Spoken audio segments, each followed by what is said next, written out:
Um dos grandes problemas aqui em filosofia no Brasil, novamente, é que ela está muito condicionada à imagem do Enem, da prova, e que é impressionante como assim, muitos colégios só dão filosofia porque a filosofia está caindo no Enem.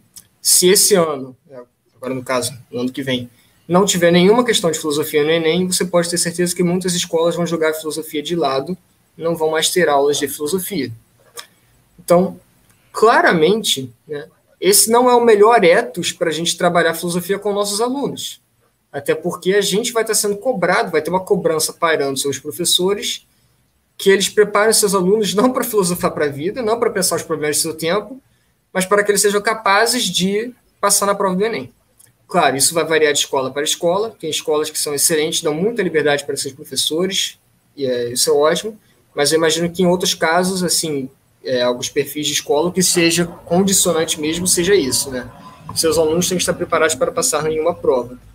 E aí eu não preciso nem dizer que as questões de filosofia da prova do Enem são aquela tristeza, né? Muitas vezes. Pois é, a gente tem um grande problema institucional acima de tudo aqui, me parece. Porque não apenas tu vai ter esses políticos dizendo a filosofia é inútil, tu não está vendo retorno social, né, como tu também tu tem uma grande forma de abordagem da filosofia no ensino básico. Ensino básico aqui é o fundamental e o médio e até mesmo o ensino infantil. Existem países que aplicam filosofia no ensino infantil, né, filosofia para crianças, é uma área de especialização que tem a ver também com pedagogia, né, mas tu tem uma centralização que o Desidério Murcho critica no texto dele lá no Crítica na Rede, né, que é Como Não Justificar a Filosofia, um texto de 2011, e existe algo que eu percebo, acho que qualquer pessoa percebe, uma centralização da educação numa diretriz nacional sobre que conteúdos devem existir em todas as escolas, obrigatoriamente, em alguma currículo, existe toda uma grade curricular que deve ser seguida pelo Brasil todo, enfim. E isso cria algumas anormalidades para as próprias pessoas em diferentes contextos, né? Porque algumas coisas que são ensinadas, elas, devido à necessidade de compactação, né? Devido à necessidade de formalização de fazer a coisa ficar quadradinha, bonita, de uma forma que é isso aqui e isso aqui é para todo mundo, né? Tu vai ter isso refletido no Exame Nacional do Ensino Médio como algo para todo mundo. Né? Ou seja, tudo que o Exame Nacional do Ensino Médio está trazendo como questão é necessariamente algo que deveria ser tratado nas escolas. Né? E é aí que isso vai ter uma grande pressão sobre qualquer escola nesse Brasil, porque o que elas querem é não apenas passar o tempo falando sobre coisas com os alunos, né, trazendo temas e debater esses temas. Não é isso que as escolas querem. Elas querem se consolidar nesse mercado da educação como boas escolas. E para fazer isso, elas precisam disputar esses rankings de avaliação sobre quem tá com uma boa ou uma má educação. E esse ranking é o ranking, né, do Enem, né, no ensino médio. Né? Existe também o ranking do ensino fundamental, mas o maior ranking que a gente tem de educação no Brasil é o Enem. Né? Então, aquilo que o Enem jogar, né, como algo que deveria estar nas aulas de filosofia, nas aulas de sociologia, nas aulas de história, né, é isso que vai importar no final do dia para estar nas grades curriculares das escolas individualmente, né? Em cada unidade escolar pelo Brasil todo, sei lá quantas milhares, dezenas de milhares de escolas, sei lá, até centenas de milhares, não sei, existem no Brasil. Elas vão ter que ser formalizadas, né? Vão ter que estar num lance meio uniformizado, né? Que é justamente a fruto de uma centralização da educação no Brasil. E é aí que os liberais, né, vão fazer essa crítica, né, de que tu vai ter uma falta de educação, de adequação da educação como ela é feita, né, para as realidades dos indivíduos, né, e suas preferências temporais e contextuais, né, porque faz muito sentido tu trazer talvez, sei lá, uma filosofia apropriada para o contexto de uma escola indígena do que, sei lá, falar dos gregos lá para o pessoal indígena, né, da mesma forma, talvez faça mais sentido fazer de uma filosofia mais temática para o pessoal que está na favela, que tem uma escola na favela, né, enfim.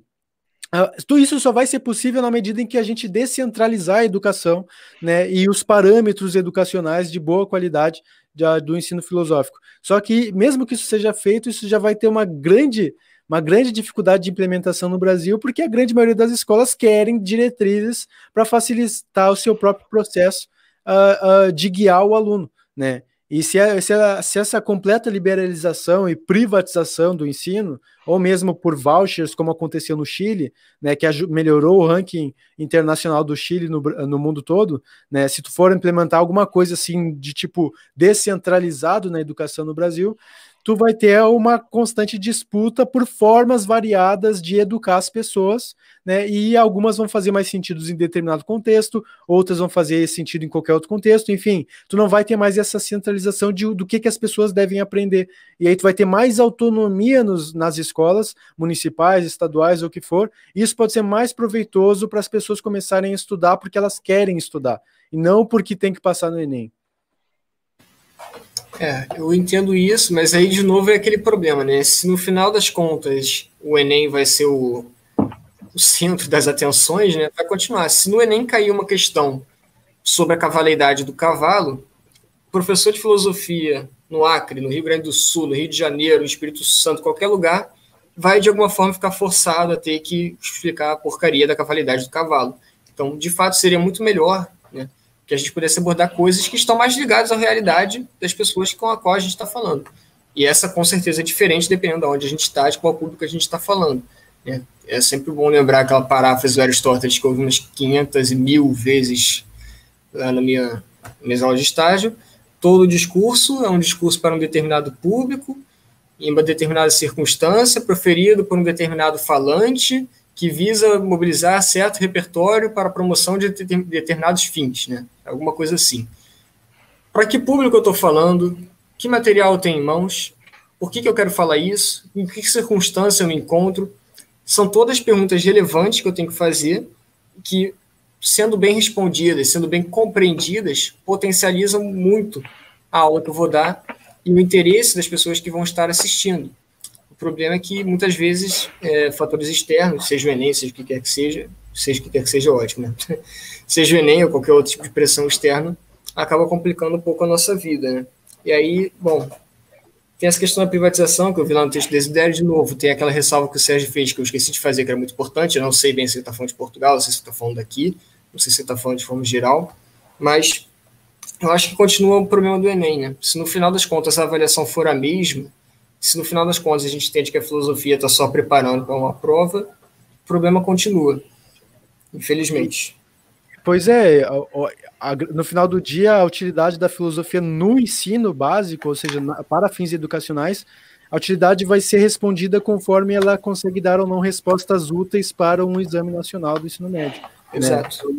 Então, talvez seja o que a gente precisa fazer mesmo é criticar a forma como o exame é feito, talvez uma regionalização do exame nacional, né, alguma coisa assim, né, que é uma discussão que já está para além da filosofia, né, das políticas públicas.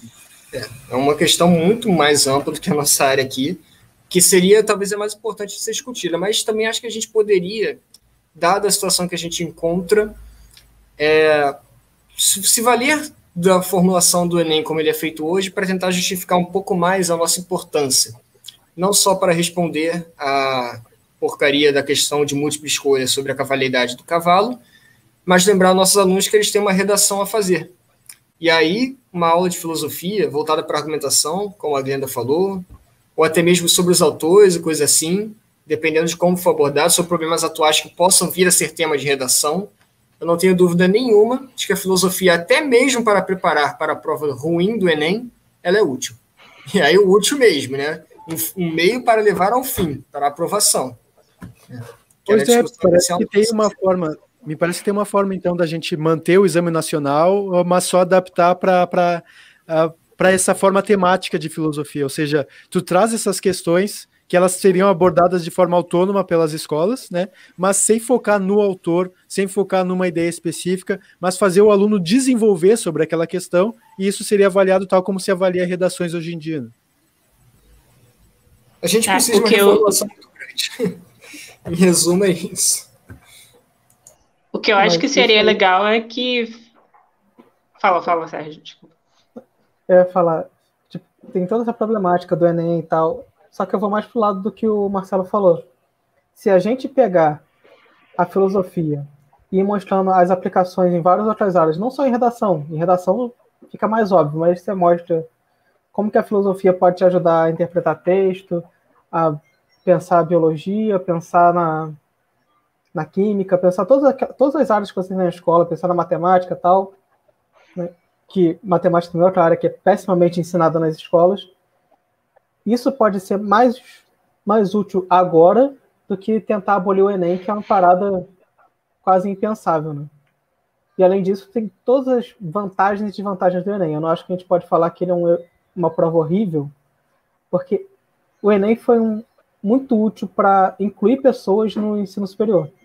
Pessoas de lugares onde não tem faculdade e tal, né? Porque antes, por exemplo, se alguém quisesse fazer faculdade no Rio, teria que vir até o Rio para fazer a prova e tal. Hoje em dia dá para fazer o Enem, e o pessoal do interior consegue fazer. Além de ser um vestibular só que se torna mais barato. A gente não pode só... É ruim, ele tem vantagens e desvantagens. E eu acho que a gente não pode ser corporativista também, porque a gente está falando da filosofia como ela é aplicada no Enem. Só que se tu for olhar matemática, geografia, física, história, etc., elas também têm diretrizes bem claras do que os alunos deveriam estudar pelo Brasil para eles passarem na prova, né? Então tu tem uma formalização, ou seja, a centralização ela é para todas as disciplinas, né? E aí tu vai ter diferentes pessoas estudando diferentes coisas que às vezes talvez não façam sentido em seus contextos, né? Tu pode se perguntar por que eu aprendi a Bhaskara, né? Eu não sei por que eu aprendi Bhaskara, mas eu aprendi Bhaskara. Eu já esqueci, mas na época eu aprendi Bhaskara, porque caía em alguma prova, né? Ou seja, existem demandas da educação nacional, né, que elas vão escoar lá nos municípios e nas regiões do estado, né? E aí a gente começa a se perguntar, né, qual seria não apenas a utilidade da filosofia nesse sentido de educacional, de pedagógico, né? Se a filosofia parece ser útil para fins do Enem, né? Parece que muitas outras áreas elas acabam sendo para a vida individual das mais variadas pessoas que vão ter os mais variados interesses. A grande maioria das áreas que as pessoas aprendem, são obrigadas a aprender no ensino fundamental, ensino formal, são úteis em vista de uma prova que elas têm que fazer para poder ser adultos que vão ter um emprego, né? E isso aí acaba não sendo exatamente um problema de tipo filosófico na educação.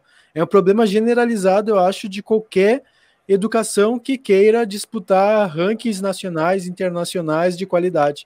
Então a gente precisa de alguma forma ter sim alguma formalização do que seria relevante ou não aprender. Só que isso vai criar aí essas peculiaridades, né? E na filosofia a peculiaridade parece ser essa: desenvolver o raciocínio individual, subjetivo, talvez daquela pessoa com as suas competências, ou fazer a pessoa aprender algo quadrado que é assim e tem resposta certa, né?